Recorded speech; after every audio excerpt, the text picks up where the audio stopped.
Well, hello everybody. Okay, so this is the good old Shannon, and you know that we're broadcasting from Mexico City. Okay, so through radio UTA.com, and also we're in brokenneckradio.com, broadcasting from Canada. And also, well, we have our website, B&R Magazine Radio, Spotify, YouTube, and all the social media. And well, today, okay, so well, we're in the United States. We're in Wisconsin, right?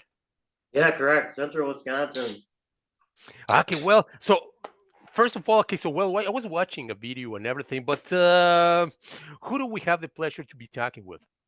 Well, myself, Mike Alvarez, lead singer, and then we've got Paul Lada, our bass, and we got Joe Gomez, our lead guitar player. And we are the boys of Scarlet Curve. Okay, yeah, and I was watching a video. Well, tell us something about you. Well, first of all, okay, so you're from Wisconsin, but I can see that you have been playing live with a lot of bands, right? I mean, you have been like doing a lot of gigs. Yeah, we've been really fortunate. Wisconsin, the Midwest has really taken us under their wing. We do have the opportunity to play with bands all over the Midwest, but also venues that have showcased original live music. We've made friends throughout the years in different bands from all over the place: Minnesota, Chicago area, Milwaukee, Racine, Kenosha area also. And then we're starting to make our way now into the Valley, which is the Appleton area, and it's got a really good vibe for new music coming out of that. Original music is starting to make a comeback in this area.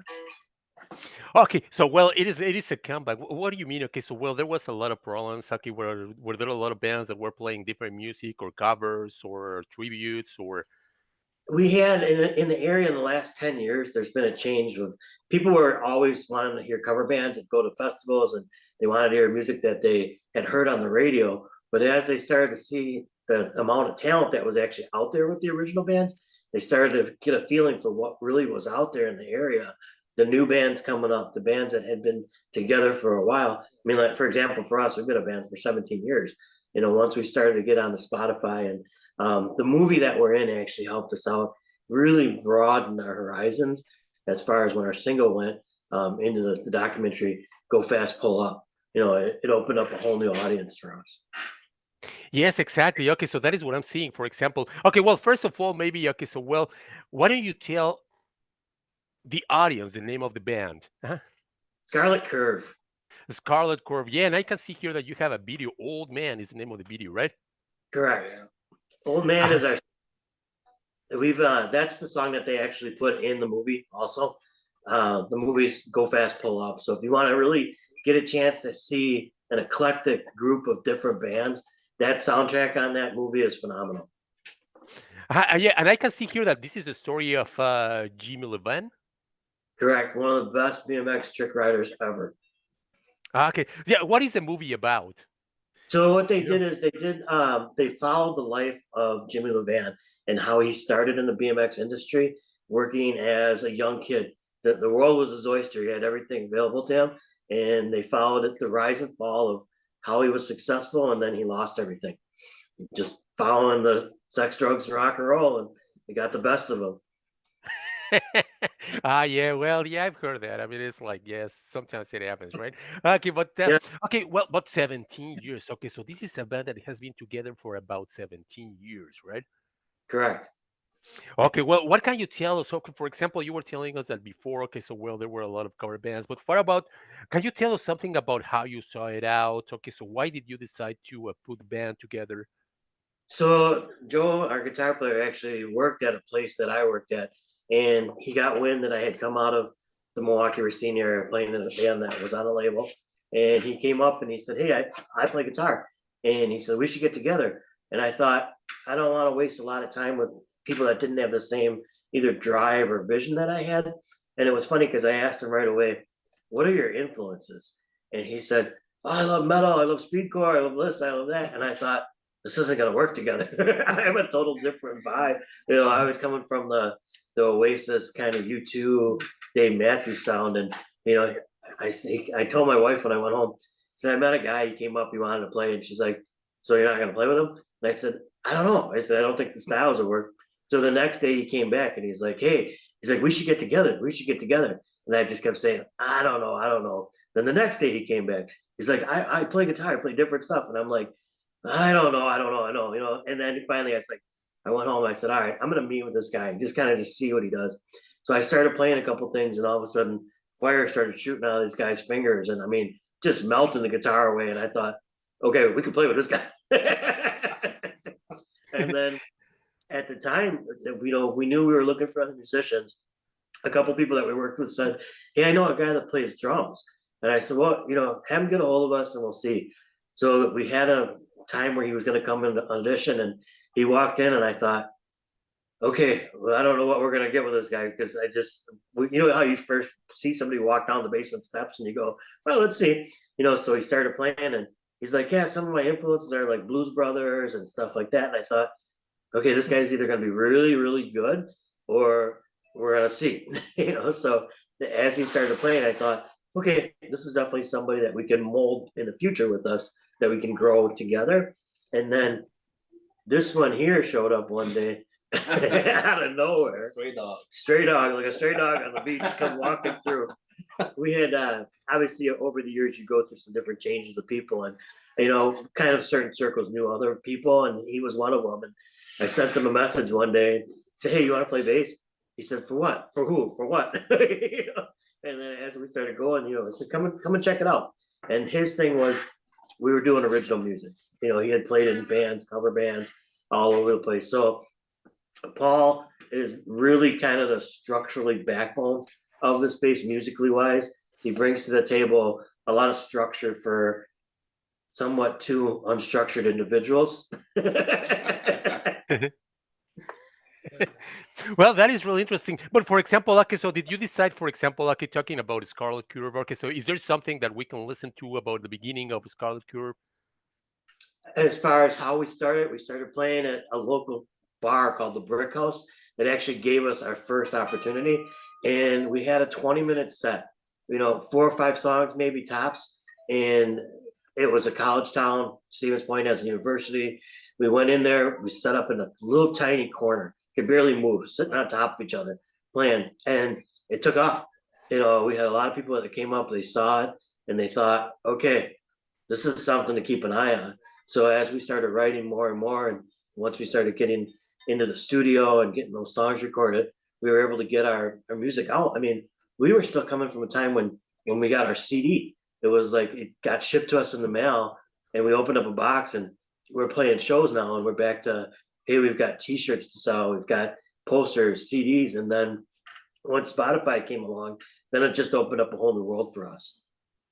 And for example, that first CD, okay, so well, what is the name of the CD? Decennial. Uh-huh. So And that is something that we can still find, for example, okay, can we get it physical or we can only see it on streaming? yeah, you can always get online. Some of the local stores around here still have copies of it, but if you go to Facebook and just Scarlet Curve, you can always send a group a message and we can mail one out to you. Mhm. How many songs does it have? 10. 10 songs. Okay. And what is the style of that first CD? Or for example, what are some of the songs that you would recommend that we So listen to? Mhm.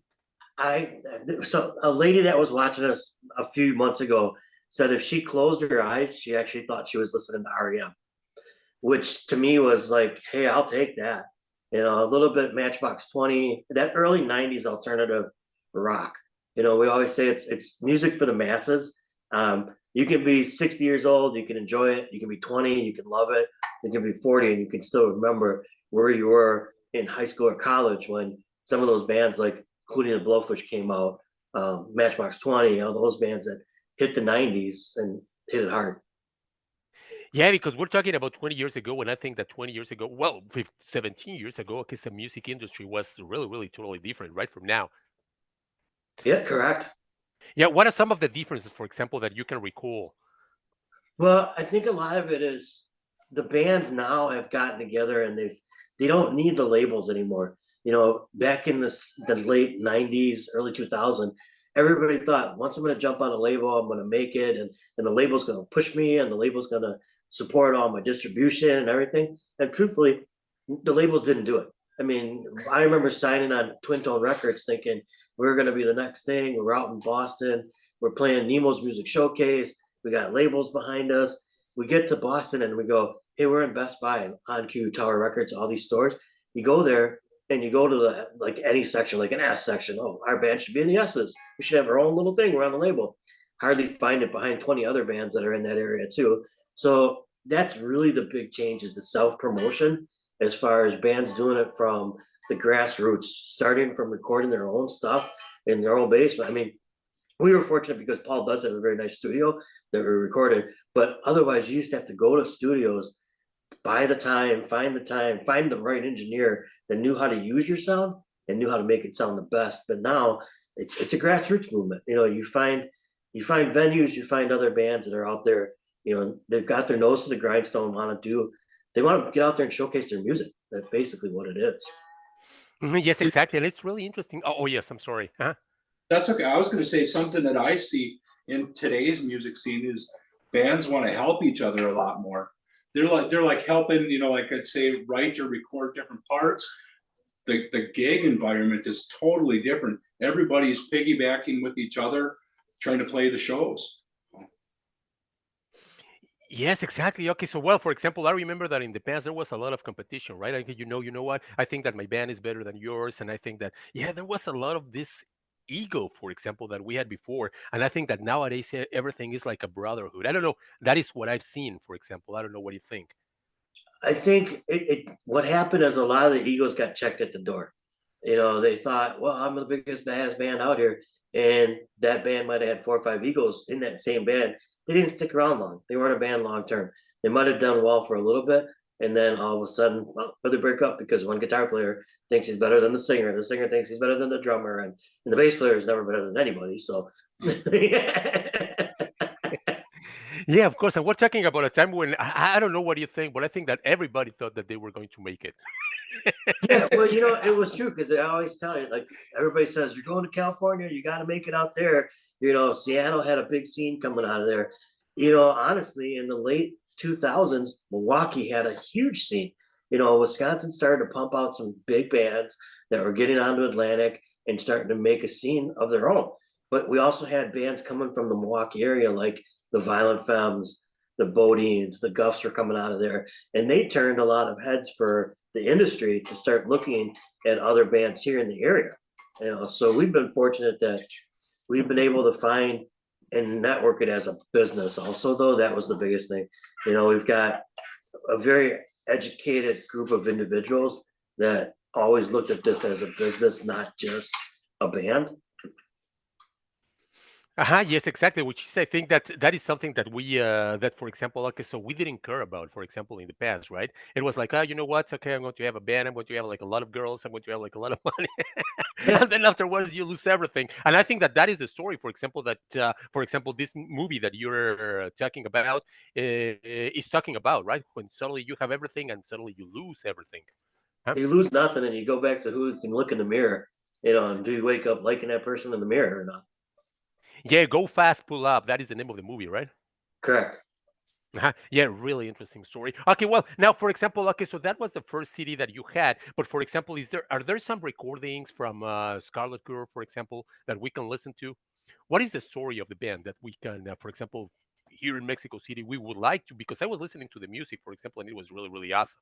So, what else did you record? Is there something that we can look for? So if you get on like on YouTube, you can find some of our COVID songs. There's a song called Traveler that it COVID changed the world for everybody, but it changed it for musicians more than anything else. We were out there, we were recording some of our best stuff, ready to showcase it and get out and play in the stages, and then COVID locked down everything. So what we did is we started using Zoom to write songs together. Somebody sitting in their bathroom writing the rhythm section. Joe might have an idea, he's in his living room, but how did we put it together to get everybody on the same page to get the song done? So we started to do some COVID videos, and Traveler was one of the songs that if you look up on any of the YouTube stuff, you can see YouTube Scarlet Curve Traveler, and it'll tell you the story of a gentleman and going from pub to pub, and everybody knew his vices, everybody knew what he liked, what he didn't like, and I wanted to make it a song that actually had movement. That in the guitar, it was one of the first times I used the hammer pulse, and then that's where you get that bump, bump, bump, bump, bump, bump, bump, bump, bump, bump. And then as these guys started to add their portions of the songs, it became one of our stronger songs now. Mhm. Yes, exactly. Yeah, and I can see that, like, for example, Traveler, okay, so behind the song. So, well, there are some videos, right, from Scarlet Curve that you can find in Mhm. YouTube.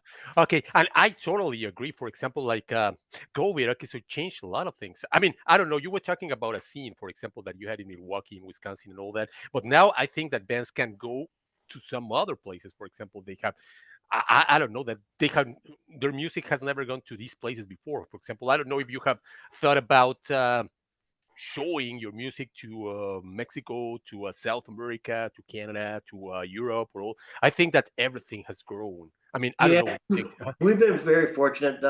Australia has been really well taking us in.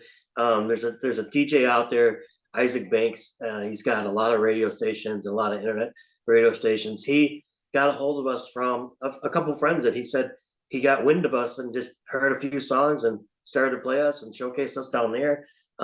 Mexico is another one. I mean, our guitar player is originally from Mexico, and he still has family down there. So you get a chance to get to Mexico. I mean, we're open to everything and everything. We always say, well, if there's electricity in a place, we'll play it.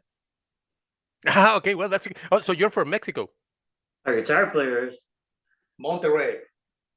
from Monterrey. Ah, well, that is awesome. And for example, okay, so have you shown okay, so the music for how long have you been living in Wisconsin, for example? How do I like it? Well, at this point I now have no choice but to like it. It's cold, but I mean you get used to the weather. It is winter is horrible around here. Still winter right now. It's not. We still get snow and whatnot, but it's a big change, right? From living in Monterrey in a big city, this is a smaller town. It's more of a rural place that you see cows and dirt roads. Something that, yeah, I mean, Monterrey, right? It's a big city. It was a big change. But I go home as much as I can. 4 or 5 times a year. I go to Monterrey and just go back to the good tacos and all the good stuff. But that is something interesting because I want to ask you, for example, getting a band together. Yeah, the way, for example, American people work and the way Mexican people work.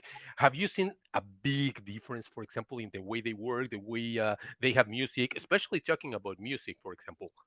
Yeah, well, it seems like when I was in Monterrey, everybody plays something. It was easier to find musicians. Um, I used to go to the Cafe Juanas and the downtown bars, and everybody plays something.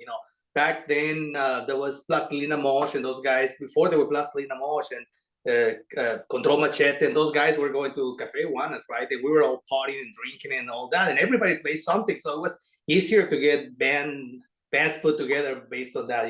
You say, hey, who plays guitar? There was all kinds of hands up in the air. Oh, I play, right? It was a little more difficult here in Wisconsin because I didn't know anybody and just the language barrier back then and who plays what. It's just a different environment, right?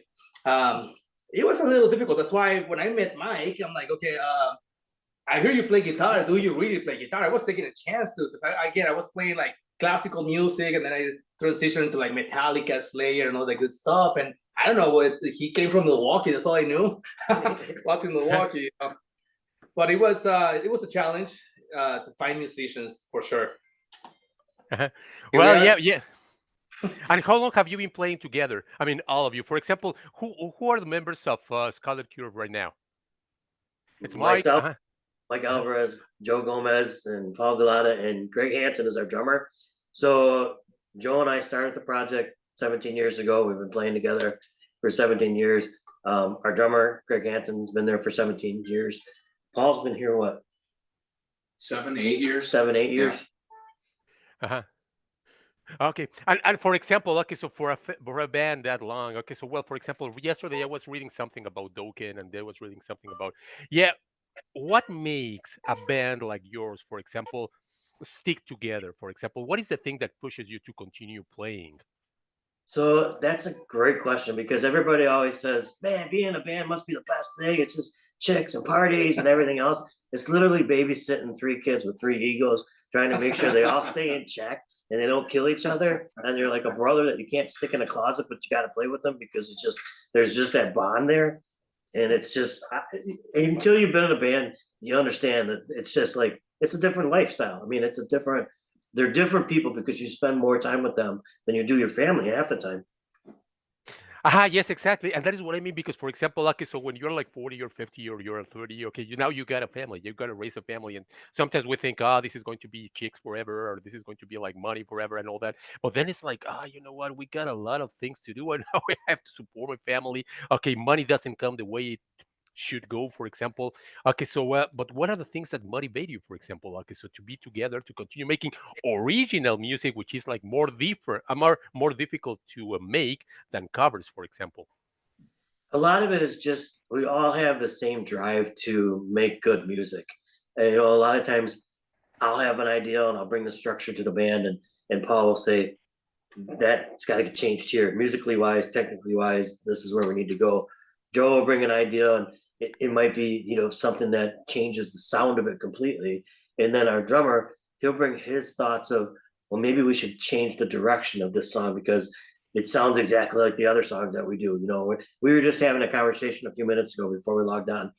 Joe's coming up with some pretty cool new thoughts and ideas as far as different styles that we're used to.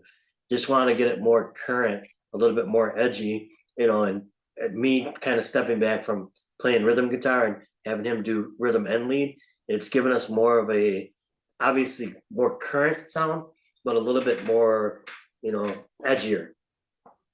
Yeah, and that is really interesting because I suppose that the influences, for example, like coming from all these bands that he was mentioning, like Control Machete and all these bands that are totally different from the American bands. Yeah, have you heard something that you say, oh, wait, you know what? That is really, really interesting and we should apply it. It doesn't sound that American, but it makes a good combination, for example, with our style. Yeah, there's been a couple of ideas that I got from from different styles. Obviously, just growing on in Monterrey, and growing up there, and you have all these bands and styles of music. And of course, I was playing all like Metallica and Slayer and all that good stuff, right? But I was also listening to some other local bands, of course, right? I mean, I listened to a couple of Mana songs, and I go like, "They sound pretty good." The drummer is amazing. I steal some of those ideas and try to transition that style into what we're doing here. And there's been a couple of times that I'm playing something and these guys go like, wow, that's really catchy, that's really good. And like, okay, well, what they don't know is I'm stealing the idea from somewhere else.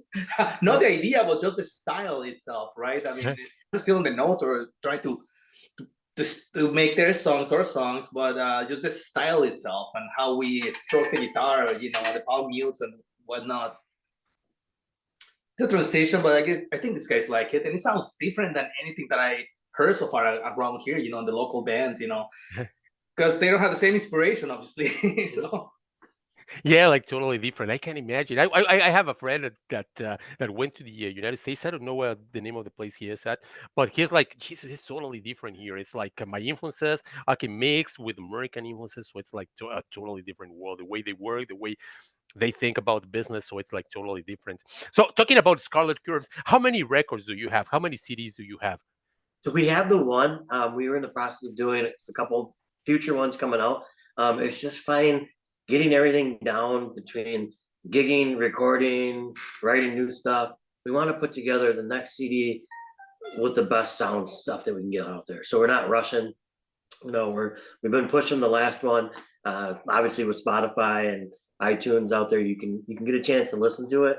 So right now we started recording. What do we got? Five more that we're done. Five more, six more. 5 or 6 more songs that have they need a few other guitars done, and we're ready to start pushing those out. I think the new trend also is bands have gotten away from doing a whole CD just to get stuff out.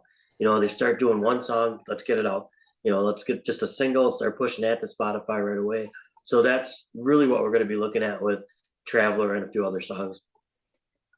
Okay, and what about this opportunity? For example, now the opportunity that you had on being on this film, for example, how has it changed? Okay, so for example, the way you work, or I don't know if you have been, people is asking for more music from Scarlet Curve. Has it changed a little bit? Okay, so do you see something different? Okay, has there been a change after working, after having that song in that movie? Yeah, I mean, it gave us a little bit of clout. I mean, we were always a band that did well in the area, but we're a working band and people knew it. But once people started to see, the press that we're getting, some of the interest that we're getting from other countries and other stations and the local radio stations, not just college stations. Now you're starting to get picked up by bigger radio stations that are playing stuff. But the festival circuit is starting to come full circuits for us because, years ago you might have had a 1 o'clock, 2 o'clock slot. Next in June, we've got a 7 p.m. slot at, I think there's 10, 15 bands that day. And for us to pull a 7 p.m. and the bands after us, 8 o'clock and 9 o'clock are some pretty heavy hitters, so it puts us at a different level. Yeah. Yeah. Well, yes, of course. Okay, you're totally right. Right. I mean, like, for example, the way music is working nowadays is like totally different. Uh-huh. And yeah, and well, you're totally right. Okay, before, okay, so it was a complete CD. Now it's like singles, right? Mm-hmm. Yeah. So, what are some of the singles that we can listen to from Scarlet Curve that you Well, recommend that we listen to? so you'll see a few of them are going to be online. I think Pieces is online. You'll start seeing a lot of stuff where we're in the studio down here just practicing, being like, hey, here's our new stuff. Here's a new snippet of it. We're going to start doing that just so people get a chance to see what's on the horizon, what's coming out next. Hey, that last little piece you guys played was really catchy. Pieces is one that I'm looking forward to recording. Actually, the other one that you can see is we did 11 amp special and Ghost was on there. It was a full, what happened was when COVID first hit, we were already booked to play the major band shell here in Stevens Point. They pulled everything back, but they said, you know what? We're going to invest in you guys. We're going to have a whole video crew. We're going to shoot a live video for you. And then we're still going to get this out there.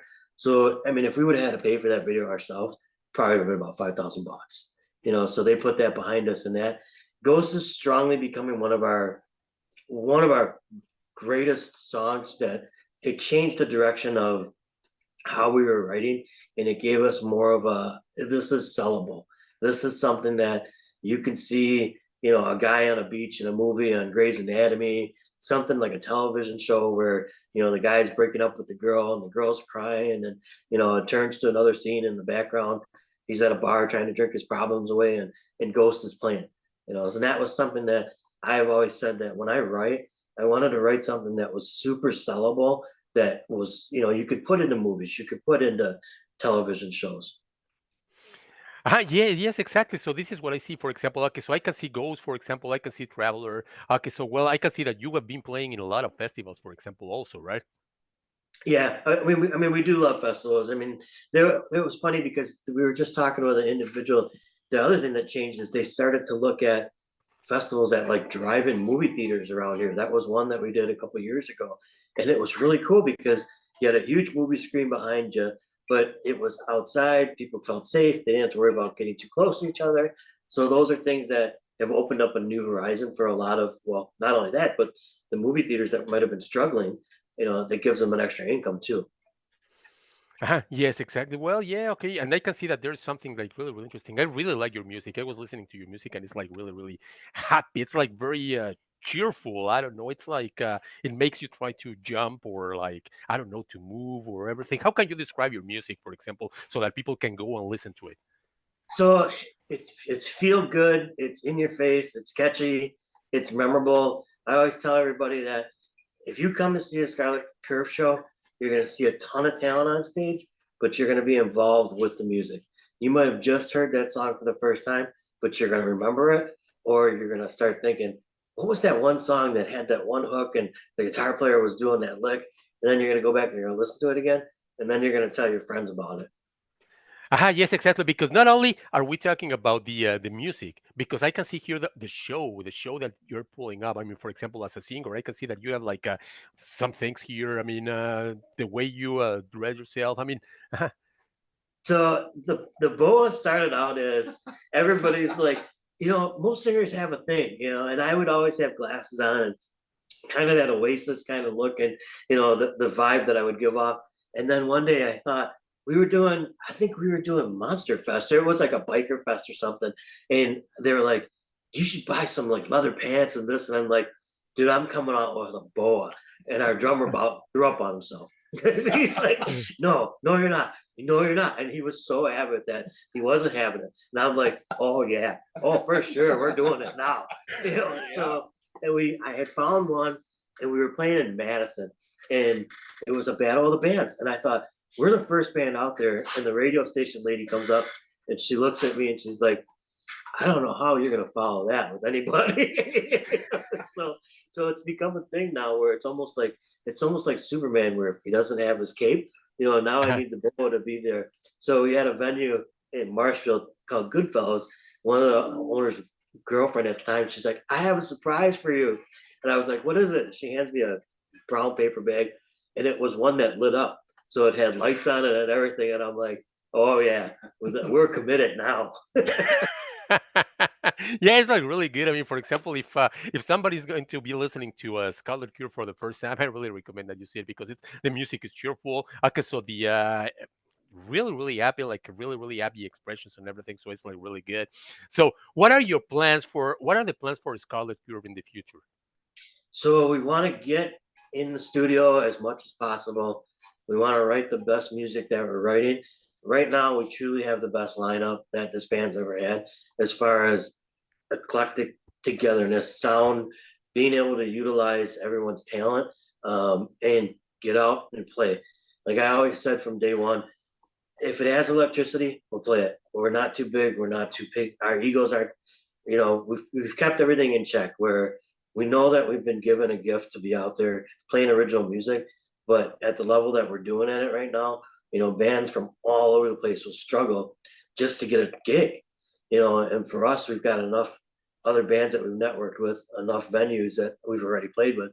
The big thing is too, is the venues around here, they know that if you're going to make money for them, you're going to draw people. So we just, we've always been thankful for every one of our fans that comes out, sees us, listens to us, but just gives us part of their time, to be part of our experience also. And now that, for example, that you're having Joe in your band, are you interested, for example, in coming to Mexico, to Monterrey? Have you heard something about Mexican people, about South American people, how they react to music you play? I think Joe would be the best one to, see that answer. I did show the songs. Obviously, I share the music, the band's music, with people that I know from Mexico, and they just like stand there. They don't know what to think. It's like it's a different style of music, or I don't know. Just like stand there, like, wow, what is that kind of deal?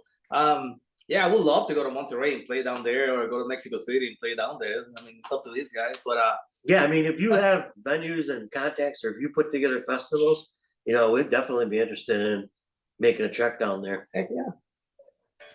Yes, exactly. Because we're having like a lot of festivals, and nowadays, for example, there are a lot of people from the United States, for example, that are coming here. For example, like Messer, like for example, okay, so I don't have the names right now, but they are really they're telling me, you know what? The thing is that it's weird the kind of music that they play. Okay, when they listen to your music, it's not like something that they like. But for example, now that I listen to your music, it's something that they are going to love, that we are going to love. It's like something that is catchy, something that is like I said before, like pushing you from your seat. So it's like it will be like a good idea to come down here to show your music. Uh-huh. Yeah, definitely. We'll look at something, getting together. Even if you have other bands that you think we'd go well with on a bill too. I mean, there's always something that we can look into. Yes, exactly. So, I really want to thank you guys because we're going to promote your music, your band. For example, in the beginning, I was like, "Hey, Jesus, what am I?" But it's like really good now that you have this, that you had the opportunity, for example, of being in this. How did this opportunity of being in this movie came out? Uh-huh. So our drummer one day approached us and he said, hey, I have a friend that is going to be doing a documentary. And we're in a university town. So I thought, it's some college kid trying to just sit in his basement with his mom, filming him on an iPhone or something. And I said, well, just go ahead, sign off the contract or whatever we need to for them to use it. And, nothing happened for a couple months, and a couple months went by. And then he says, hey, this Chris Rye, who's this movie director, he's going to be releasing this film. Do you want to go watch it? And I thought, all right, we can have a couple beers up at the college town, just watch it for a bit. I didn't know what it was. And then we went over to like the Wisconsin Dells Adams area, and I met this guy, as we're walking around his house, I'm looking at these posters on the wall, and I thought, this guy must like collect movie posters. You know, I mean, they were big 8x10 movie posters. And I was walking around the basement. I looked at the other ones, and I finally got to meet him. And I'm like, hey, are you a movie poster collector or what? And he says, no, no, I did that movie. I directed that movie. I directed that movie. And I looked at our drummer, and I was like, this isn't no little kid, man. This is an actual movie director, you know. And then a little bit later, he was talking about all this props company that he had, and it was Props BMX.